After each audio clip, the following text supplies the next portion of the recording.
Alright. Bismillahirrahmanirrahim. Alhamdulillahirrahmanirrahim. Wassalatu wassalamu Nabi Muhammad wa ala alihi wa sahbihi ajma'in. Assalamualaikum warahmatullahi wabarakatuh. Kapayapaan at pagpapala ay mapa sa ating lahat, lalo sa mga nanonood at mga subscriber natin sa ating YouTube channel. So by the way, ako nga pala si Berlito Ibrahim Antikina, inyong magbibigay ng kunting kalaman patungkol dito sa ating tinatawag na Emergency Action Plan.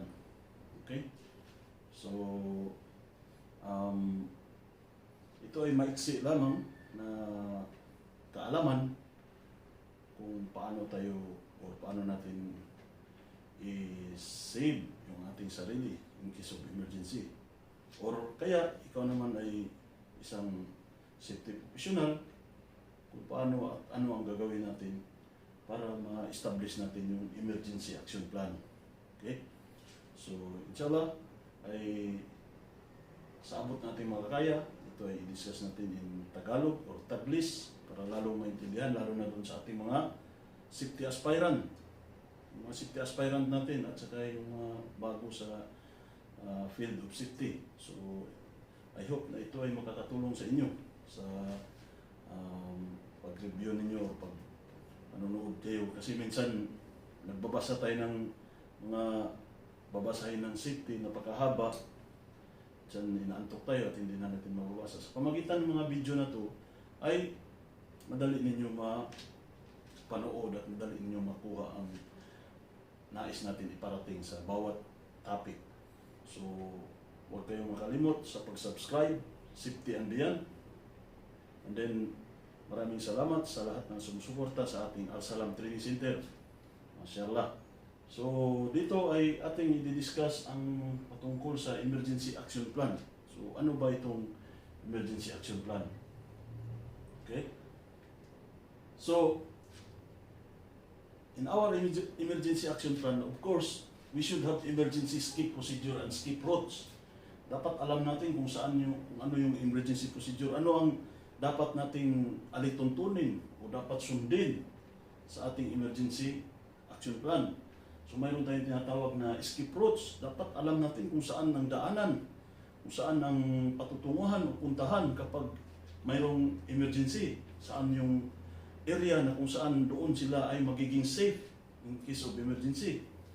So, to develop the emergency escape routes, okay, we should develop our emergency escape routes.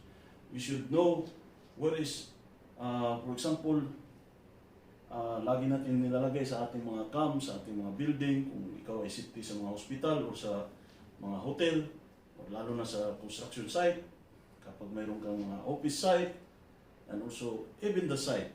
Dapat alam natin kung saan yung daanan, yung tao kapag nandito sa lugar na to, ito yung daanan niya papunta sa emergency routes, papunta doon sa assembly point.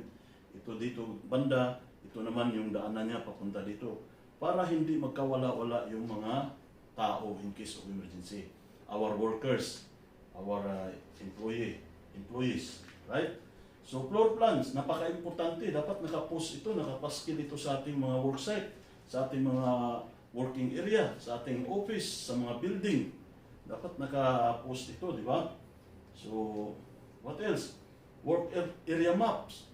Dapat may map tayo na dapat masundan ito. Kaya karamihan sa mga ano natin, lalo na sa mga drivers na mga baguhan, mayroon tayong mga binibigay na work area map na dapat alam nila. Or else, dapat during toolbox meeting natin, mayroon tayong floor plans or project plan na maipakita natin sa kanila, yung work area maps na kung saan sila banda. Ito, maipakita natin kung saan yung assembly point, lalo na sa mga oil and gas. Pag nasa mga pipeline corridor kayo, dapat alam ninyo kung saan yung escape area, saan yung puntahan at paano natin yung map na sinasabi natin, saan sila paroon, mapunta, at may sign sila, may mga signages na mababasa. So isa yan sa dapat natin ilalagay. Okay? How about shelter areas? locker rooms, cafeterias. So, ito yung mga lugar na kung saan lalagyan natin, lalo na yung yung tinatawag natin na shelter areas. So, yung mga shelter areas natin, dapat lalagyan natin yan. Yung locker rooms, or kaya kung mayroon tayong cafeteria or mess hall, so lalagyan natin yan kasi prone yan sa mga fire hazard. Okay? So, of course, we should have head count. Lagi natin magkaroon ng head count, lalo na kung safety officer ka sa area mo, sa site mo, dapat alam mo kung ilan ang tao na mayroon ka.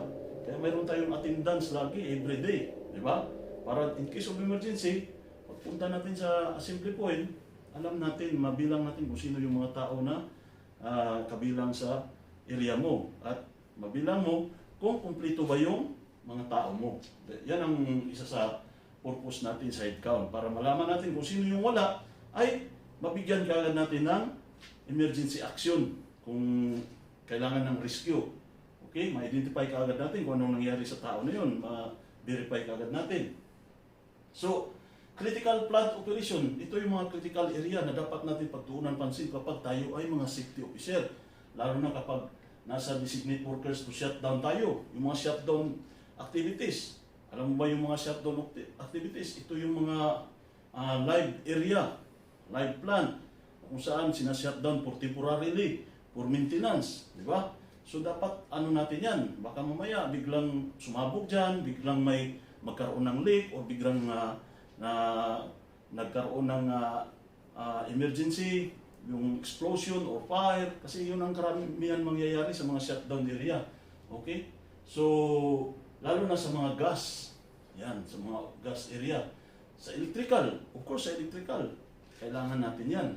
Pag nag-shutdown tayo, of course, hindi ibig sabihin, shutdown, lahat ng sa planta ay isarado, no. There is a certain area lamang ang i-shutdown natin, meaning to say, still, the plant is still operation. So, dapat natin pagtuunan ng pansin kung paano natin i-establish yung emergency action plan. So, plant equipment, of course, yung mga equipment natin sa loob ng plant, sa loob ng worksite natin. So, dapat alam natin kung anong gagawin yan. I-monitor natin yan. Dapat alam ng mga operator in case of emergency na kailangan nilang iwan kaagad yung i-shut off nila yung equipment, pabayaan nila yung susi doon sa equipment nila. At sila ay tumakbo, or wag namang tumakbo na mabilis na lakad papunta doon sa assembly point. Take note, kung kayo ay nasa mga oil gas or gas plant, it's either ang alarm ay hindi natin alam kasi may mga alarm na 3 prulong, yung pahaba na 3 prulong. Maybe that is oil gas release. Yeah, di ba? May mga ganun, dapat natin alamin yun, yung mga klaseng-klase na alarm. Okay? So, monitor the power supplies. Okay, dapat natin tandaan, isa sa natin yung pag-monitor ng power supply. Kasi dapat handa tayo sa anumang bagay. Baka mamaya wala tayong so monitor power supply, wala tayong power na ma-provide during emergency or mga extra power supplies na dapat mayroon tayo available at site.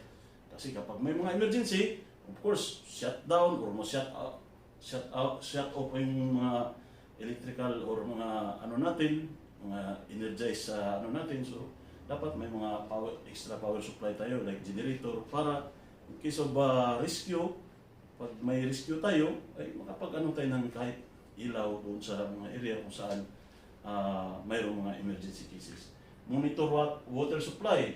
Okay, water supply is very important, di ba? So dapat mayroon tayong mga water supply. Bakit? In case of emergency, so hindi gumagana yung natin, so pwede natin paganahin gamit ang extra power supply natin, generator natin, na mayroon na yung naka-reserve. Kasi baka mamaya hindi gagana yung water supply natin. How to fight in case of emergency, like for example fire. So dapat mabigyan natin ng yung mamonitor natin yung water supply. Then monitor essential services like chemical processes, manufacturing processes. Ito yung lagi natin i-monitor. This is a dangerous area. ng mga ano na napaka high risk yung mga area na to. In case of emergency, of course, what will happen? Maybe major emergency happen. Not only yung maliit lang na apoy or explosion. No. We should consider always a disaster. Okay, we should consider always, especially when you are working inside the plant. Okay? Account for all employees. Ensure all employees are safely evacuated. Yan. Dapat may head count tayo para makita natin. Dapat may mag-guide sa mga employees natin, sa mga workers natin, lalo na sa site, lalo na sa mga building, sa loob ng mga building, dapat may mag-guide ka agad. Mamaya makikita natin kung sino-sino ang dapat mag-ano nito. Roll call, yan, tawagin natin yung mga pangalan. Sinong-sino sila. Tapos kung wala yung isa, tatanungin natin yung mga nandun, kung sino nakapartner ng tao na to, para makapagbigay siya ng informasyon. Maaring yung kasama niya nakalabas, yung kasama niya naiwan doon kasi hindi naipit pa or na-lock yung door na malapit sa kanya. So dapat alamin natin, para alam natin yung mga information, para pag tawag natin ng mga emergency team, alam natin kung paano tayo tumawag, saang lugar, ilan ang wala. So yung mga rescue team natin, alam nila kung sino yung i-rescue nila, di ba? So yan ang importante. Next, let your supervisor know when away from workstation. Lalo na kung malayo ka sa isang workstation o lalayo ka sa workstation, dapat ipaalam mo sa supervisor mo. Supervisor always know. You should let the supervisor know where you go. Dapat alam kung saan ka pupunta. Yan. Let supervisor know where you are. So kung saan kayo banda, di ba? Maaari ang supervisor niyo nagbibisita sa kabilang area, tapos kayo lumipat ng isang area.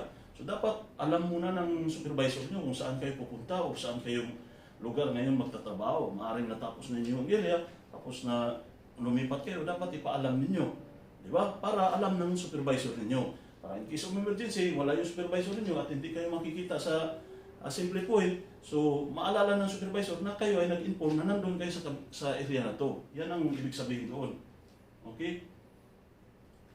Rescue and medical duties. Okay, ito yung sinasabi natin, designated personnel will perform rescue duties. So designated personnel will perform medical and first aid duties. Okay? Yung first aid duties, not only the first aid duties, especially the emergency response team natin for firefighting. So dapat alam din niya yun kung saan ka or saan sila, kung ano yung mga number nila. So dapat natin alamin yun. So we should know the potential emergency situation that could occur. Okay? Sa area natin, dapat i-analyze natin. Supervisor, safety officer, dapat alam natin kung anong mga potential emergency cases na mangyayari sa area na yun. Kailangan ba natin ng ambulance? Kailangan ba natin ng medical team? Kailangan natin ng firefighting team? So dapat alam natin yun para in case of emergency, available ka agad sila. Di ba? So, know the contact person of emergency response team. Yan. Emergency response team composed of firefighting team, medical team, yun, emergency responder must be trained. Of course, all of this, our emergency response team, sila ay dapat train. Alam nila gumamit ng fire extinguisher o firefighting, yung paano magkabit ng hose papunta sa water fire hydrant. So, ang ating first aid, dapat may first aider tayo. Available yung nurse natin, dapat train sila. Okay? Yan ang pinaka-importante. So, evacuation, an adequate number of trained employees, wardens help evacuate others. So, we should train warden. Okay? We should have enough available warden or designated warden. Standard, there should be at least one warden for every 20 employees. So dapat mayroon tayong fire warden, lalo na sa mga kampo, yung mga malalaking camp, lalo na pag nasa Biga Project ka. In my experience, when I was working in Raji Handal Almari, so we have a big camp, thousands of workers are there. So mayroon kami mga fire warden, firefighting team, yung campus namin, tinitrain namin, para alam nila kung ano ang gagawin nila in case of emergency. At mayroon silang mga designated area kung ano ang covered nila, ilang room ang covered nila. So dapat alam nila yun. Yan yung mga fire warden natin or mga train natin ng mga wardens para magtulong kung sino-sino yung mga tao para pagpunta sa evacuation during evacuation. Okay? So, fire warden know the workplace layout and skip route. Yan, importante yan. Dapat alam nila yan. Kaya na sinasabi ko, lalo na sa mga building, sa mga hospital at sa mga camp, yung mga malalaking camp, yung mga fire warden natin, alam nila dapat yung route, escape route, yung map, dapat mayroon sila yan at memorize nila yan. Okay, warden know the location, handicap employees, mayroon tayong mga handicap employees, yung mga, lalo na sa mga opisina na nagtrabaho, na mga may kapansanan, so dapat mayroon tayong naka-assign yan, na sila yung mag-a-assist. Or else sa kampo natin, mayroon tayong mga handicap na hindi makalakad ng maayos or mga injured person. So dapat alam natin yan, naka-record yan. At ang in-charge nito, mag-assign tayo ng isang warden na sila yung naka-in-charge sa in case of emergency sa mga tao na to. Okay? I hope clear yan sa inyo. And then, warden check rooms and enclosed spaces where employees could be trapped. So yan, dapat i-check yan ng mga warden natin. Kinakatok yung mga room, kung walang lumalabas, or pag may mga kailangan i-check natin, maaaring may mga na-trap doon sa loob ng mga kanilang mga room. So yan ang mga trabaho ng mga warden natin. So warden account for all employees. So mayroon din tayo mag-assign na warden sa ating assembly point na sila yung mag-accounted for kung ilan yung tao natin, ilan yung tao sa opisina o sa building na nagtrabaho, or ilan yung nag-occupy sa building natin o sa what you call this, our camp, kung ilan sila. So dapat alam natin yun. Dapat alamin natin yun. Yan ang pinaka-importante. So ganyan ang pag-ano ng evacuation plan. Dapat mayroon tayong emergency response team. Dapat clear yung escape route natin, yung map natin. Okay? Dapat clear yan. Alam ng mga fire warden natin yan. Alarm system. When there is an alarm, evacuate or perform your assigned emergency action. Paano mo i-perform? So if there is an emergency, automatically, yung mga train natin ng mga warden, yung mga emergency response team natin, ay alam na nila kung saan silang lugar, saan sila pupunta, saan sila mag-aantay, sino-sino yung mga contact person na magkukontak sa kanila. Alam na nila dapat yun. Lalo na yung mga fire warden, gaya ng diniscuss natin, dapat alamin natin yung mga kung sino-sino yung nag-occupy sa, it's either sa project site, or sa camp, sa building, sa offices. Yan ang dapat natin alamin. No, the different types of alarm signal. Kasi mayroong mga different type of alarm signal. Tandaan ninyo. Depende yan kung paano ninyo i-train yung ano. For example, 3 prolong alarm of bill. Example lang yan ha. 3 ganyan. Ang ibig sabihin yan na there is a fire. Okay? Pag mayroong 3 prolong tapos 2 short alarm, maybe yan ay ibig sabihin mayroong toxic gas release. Yan. Yung mga ganyan na klase na alarm. So dapat train natin yan. Alam nila kapag narinig nila yung mayroong alarm or signal na ano. So flashing lights may installed in areas where alarms may not be heard. So kapag mayroong mga hindi abot doon sa sa alarm, okay? Mayroong mga dapat nakalagay tayo ng mga maka-designate tayo or makapag-install tayo ng flashing light para lalo na pag night time, tayo ng flashlight doon sa mga workers sa area na yon. So alam nila kapag may nag-blink na lights, ibig sabihin there is an emergency.